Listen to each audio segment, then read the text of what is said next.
Welcome to Cinemassacre's Monster Madness as we run through the history of the horror films, terror films, supernatural thrillers, monster movies, whatever the hell you want to call them.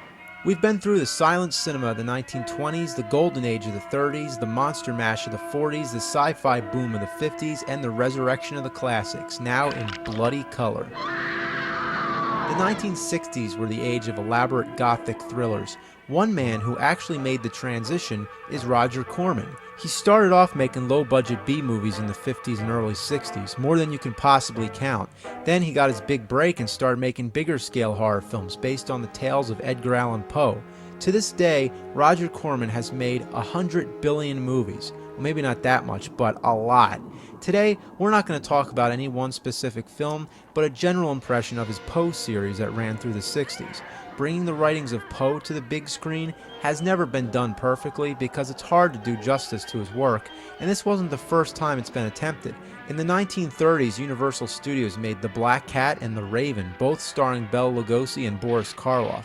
This was the first time the two actors were paired together. Did you ever see an animal skin, Hjalmar? While these were great flicks, with top-notch performances and suspenseful plots of rivalry and revenge, they had little to do with the stories of Poe. Poe, you're avenged! Besides, adapting a short story or poem into a feature film isn't easy. So the Roger Corman films did a good job retaining Poe's original ideas. Suddenly there came a tapping, as of someone gently rapping. But also had the flexibility to invent. They more or less paid tribute to Poe rather than being literal screen translations. They might have been a little weak on plot, but they made up for it and excelled in creating atmosphere, a sense of humor, and bringing together a brilliant cast.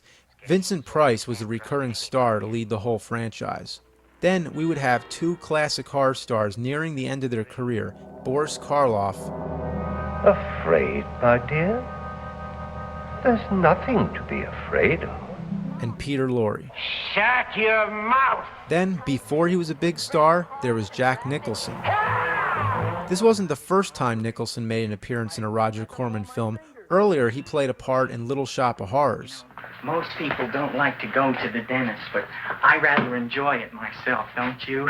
This ensemble of big names brought together in the Roger Corman Poe series definitely makes it one of the important eras in our history of thriller films.